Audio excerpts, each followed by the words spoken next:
नमस्कार मित्रमैत्रिणींनो, आज आपण बनवणार आहोत महाशिवरात्रीचा अगदी साध्या सोप्या पद्धतीने पटकन बनणारा असा उपवासाची थाळी। तर सगळ्यात अगोदर आपण बनवणार आहोत साबुदाण्याची खीर। त्यासाठी इथे मी एखादं भांडं घ्यायचं, त्याच्यामध्ये घालायचं 1 चमचा असं पाणी। पाणी का घातलं कारण का आपण जेव्हा दूध घालतो ना तेव्हा तळाला लागू शकतो, म्हणून अगोदर जरासं पाणी घालायचं, त्यामुळे आपलं दूध कधीही लागत नाही। 1 ग्लास असं दूध टाकलंय आणि त्याचबरोबर साबुदाण्याची खिचडी बनणार आहे म्हणून मी साबुदाणे अगोदर 7-8 तास भिजवून ठेवले होते। त्याच्यातले 3 चमचे साबुदाणे ह्याच्यामध्ये घालायचे। ही खीर जी आहे तुम्हाला 2 माणसांसाठी अगदी पुरेशी, अगदी छान होणार आहे। आता ह्याच्यावरती झाकण ठेवायचं आणि ह्याला आपण चांगलं शिजू द्यायचे। तोपर्यंत आपण इथे खिचडी बनवून घ्यायची। इथे मी कढईमध्ये तेल गरम करायला ठेवले, त्यात घालायचे जिरं घालायचे।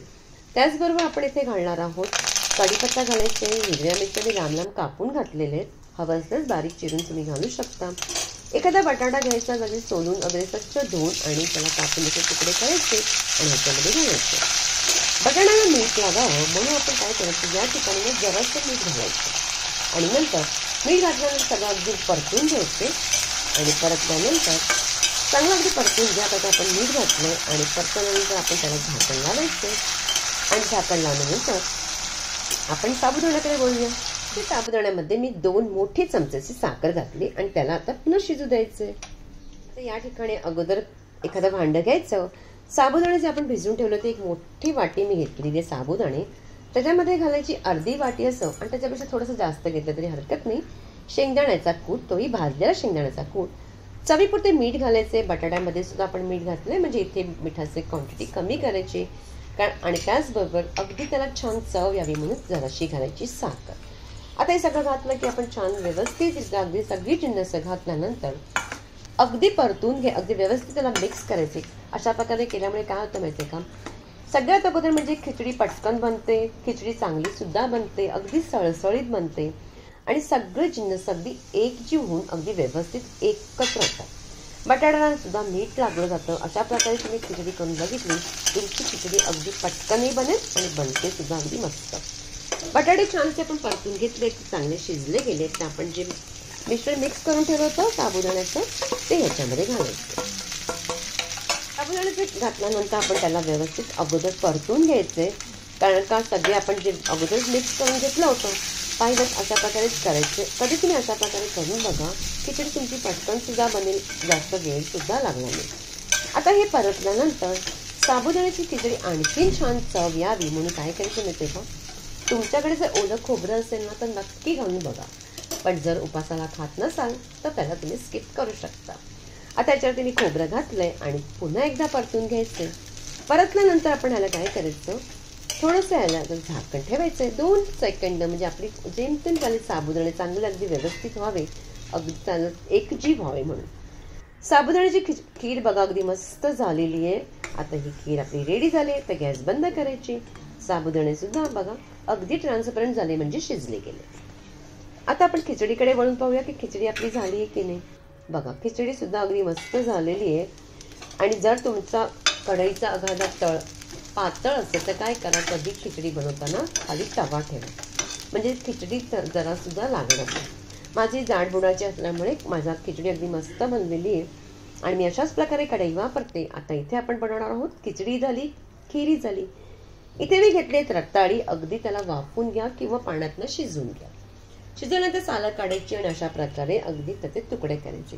तर आज आपण याचं काय बनवणार आहोत, कटलेट। जे आपण बटाटा स्मॅशर जे असतं त्याच्याने चांगली अगदी स्मॅश करून घ्यायचे। आता याप्रमाणे अगदी स्मॅश केलं ना की अगदी जास्त व्यवस्थित होतं, हाताने केलं तरी चालेल, हरकत नाही। ह्याच्यामध्ये घालायचे आपण काजूचे तुकडे, स्किप केले तरी चालेल पण घातले तर छान लागेल। हिरवी मिरची आणि आल्याची पेस्ट घालायची। आता हे सगळं घातलं, तुम्ही मिरची कापून सुद्धा घालू शकता हा। आणि इथे भाजलेला शेंगदाण्याचा कूट घालायचे, अगोदर मी कमी केलंय, एखादा जास्त वाटलं तुम्हाला कमी जास्त वाटलं तर तुम्ही करू शकता। इथे 3 मोठे चमचे घातलं। इथे सुद्धा मी खोबरं घातलंय, घालायचं नसेल तर स्किप करू शकता। हे झालं की नंतर आपण त्याच्यामध्ये घालायचे थोडंसं जिरं, अर्धा चमचा असं जिरं घालायचे आणि त्याचबरोबर आपण घालणार आहोत चवीपुरतं मीठ। आता हे सगळं झालं की नंतर आपण काय करणार आहोत, सगळ्यात महत्त्वाचं म्हणजे याची बाइंडिंग छान व्हावी म्हणून काय करायचं, वरीचे ताळून घ्यायचे, म्हणजे बगर म्हणतात बरेच जण। त्याला थोडेसे ना भाजून घ्या. भाजल्यामुळे काय होतं, तुम्ही मिक्सरमध्ये जेव्हा वाटून घेणार तर अगदी मस्त वाटले जातात. असेच जर तुम्ही वाटले ना, तुम्ही कधी करून बघा, तर वाटले पटकन जात नाही. आणि जरासे अगदी 2 सेकंड भाजायचे, गरम व्हायला द्यायचे आणि पटकन वाटून घ्यायचे. मस्त वाटले जातात. तिथे मी 2 चमचे घातले. हवं असेल तर जास्त घालू शकता. कोथिंबीर घालायचे. सगळं मिश्रण अगदी एकजीव करायचं.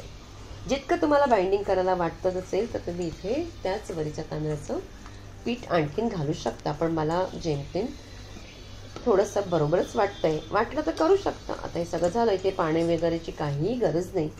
जसं आपण बटाट्याचं करतो त्याचप्रमाणे आपण करायचं. इथे बघा, हे जे पीठ आपलं राहिलेलं आहे, आता आपण काय करणार आहोत, याचे सगळ्यांचे अगदी छान असे अगदी मस्त कटलेट बनवून घेणार आहोत. कटलेटसाठी काय करायचं, जर तुम्हाला वाटत असेल की एखादं चिकटतं, पण हे जास्त करून चिटकत नाही, वाटलं तर तुम्ही तेल लावू शकता. पण बघा, तुम्हाला हातावर घेतल्यावरती कळतच असेल, काहीही होत नाही. अशा प्रकारे तुम्हाला जो आकार द्यायचा तो मी आकार देऊ शकता आणि मस्त असे आपण कटलेट अशा प्रकारे बनवून घ्यायचे. आता हे सगळे काही मी कटलेट अगोदर बनवून घेणार आहे.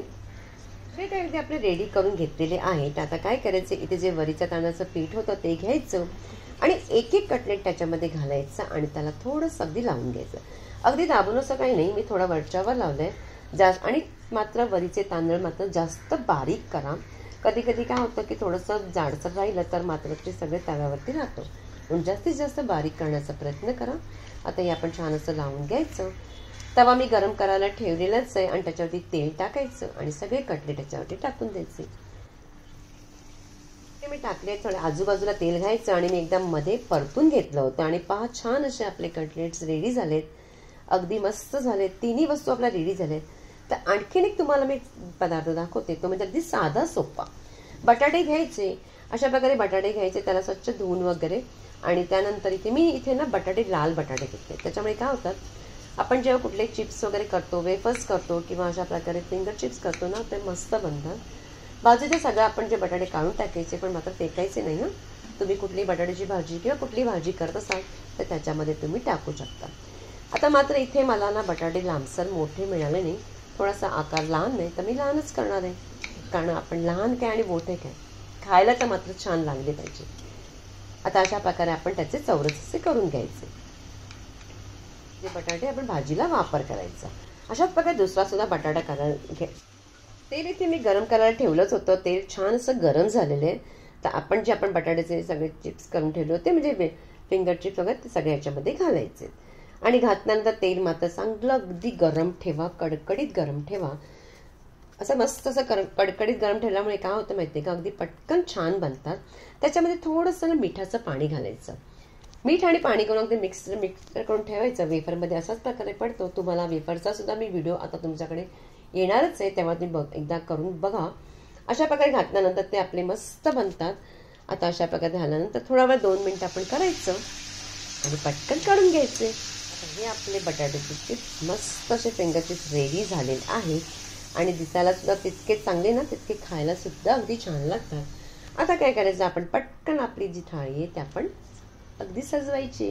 केळ्याचं पान ठेवलं, त्याच्यामध्ये साबुदाण्याची खिचडी, खीर, कटलेट ठेवलेत, त्याचबरोबर एखादा केळं फ्रूट कुठलाही ठेवू शकता.